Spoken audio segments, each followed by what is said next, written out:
இது இன்ஃபோநெட்டின் சமூக பார்வை. திமுக தலைவரா பொறுப்பேற்றதுக்கு அப்புறமா பொதுக்குழுவில் உரையாற்றிய மு.க. ஸ்டாலின் மத்திய மாநில அரசுகள் மீது நிறைய குற்றச்சாட்டுகளையும் விமர்சனங்களையும் வச்சிருந்தாரு. குறிப்பா மதவாத சக்திகளோடு அதிமுக கூட்டு வச்சிருக்கிறதா குற்றம் சாட்டினார். அது மட்டும் இல்ல, இந்தியா முழுவதும் காவி வண்ணம் அடிக்க நினைக்கும் மோடி அரசுக்கு பாடம் புகட்டவா, முதுகெலும்பில்லாத இந்த மாநில அரசை தூக்கி எறியவா அப்படின்னு தொண்டர்களுக்கு அழைப்பும் விடுத்திருக்கிறாரு. ஸ்டாலின் இந்த விமர்சனம் மற்றும் குற்றச்சாட்டுகள் எல்லாமே அதிமுக மற்றும் பாஜக தரப்புல இருந்து பதிலடி கொடுக்கணும் அப்படிங்கிறதுக்காக அவங்களும் கொடுத்திருக்கிறாங்க. அதாவது வாஜ்பாய் ஆட்சியில பாஜகவோடு திமுக கூட்டணி வச்சிருந்தது, எந்த கட்சிக்கு முதுகெலும்பு இல்லை அப்படிங்கிறத தேர்தலில் சோதிச்சு பார்த்துடலாம் அப்படின்னு அதிமுகவினுடைய மூத்த தலைவர் தம்பிதுரை சொல்லியிருக்கிறாரு.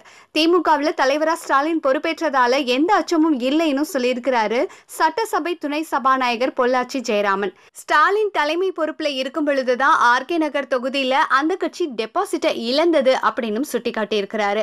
பாஜக தேசிய செயலாளர் ஹெச் ராஜா திமுக தலைவரா பதவியேற்றுள்ள ஸ்டாலினுக்கு தமது வாழ்த்துக்களையும் தெரிவிச்சிருக்கிறாரு. அதே நேரம் ஸ்டாலின் சவாலை ஏற்க மோடியின் காவி தொண்டர்கள் தயாராக இருக்கிறதாகவும் ட்விட்டர்ல பதிவிட்டிருக்கிறாரு. மாறி மாறி விவாதங்கள் மட்டுமே இல்லாம மாறி மாறி சமூகத்துக்கு நல்லது செய்யணும் அப்படிங்கிறது தான் பொதுமக்களினுடைய பொதுவான கருத்தா இருக்கு.